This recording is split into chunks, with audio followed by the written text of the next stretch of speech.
একটি গরুর জন্য একটি নির্দিষ্ট মাপ আছে। আসসালামু আলাইকুম, বিসমিল্লাহির রহমানির রহিম। খামারে গরু বাঁধার সঠিক ব্যবস্থাপনা করাটা খুবই গুরুত্বপূর্ণ।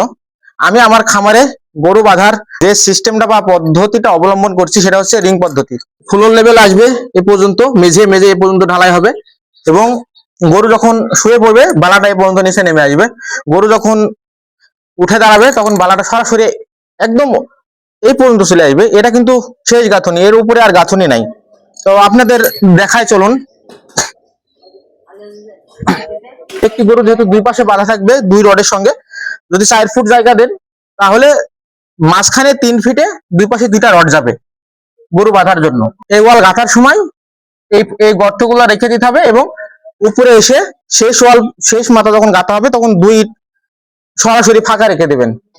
আর এগুলা যেভাবে বসাবেন শেষ মুহূর্তে, রড গুলা ঠিক এভাবে বাঁকা করে নিতে হবে। দেখুন কিভাবে বাঁকা করে নেওয়া হয়েছে সঠিক শেপ অনুযায়ী। এটা এভাবে একটু এদিকে একটু বাঁকা করে নেওয়া হয়েছে। দেখুন এটা এভাবে ভিতরে দিলে এটা কিন্তু আইসে এখানে আটকে যাবে। হ্যাঁ, আর এটা থাকবে এরকম মাঝ বরাবর। ঢালাই কিভাবে করছি দেখুন, দুই পাশে 2টা কাঠ দেওয়া হচ্ছে। এই যে এটা করা অলরেডি কমপ্লিট, দেখুন এটা, আর এটা এখনো হয়নি। দুই পাশে কাঠ দিয়ে এটা সঠিক অনুপাতে বসিয়ে এখানে ঢালাই দিয়ে দেওয়া হবে আর এখানে হাত দিয়ে ঢালাই দিয়ে দেওয়া হবে।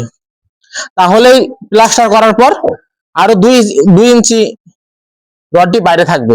গরু যখন শোবে বা বসবে তখন এটা এই পর্যন্ত চলে আসবে, যখন উঠে দাঁড়াবে সরাসরি এই পর্যন্ত চলে আসবে। যেহেতু খামার একদিনের জন্য নয়, খামার করার শুরুতেই সঠিক পরিকল্পনা নিয়ে এগিয়ে যেতে হবে। ভিডিওটি শেয়ার করে অন্যকে দেখার সুযোগ করে দিন। আসসালামু আলাইকুম ওয়া রাহমাতুল্লাহ।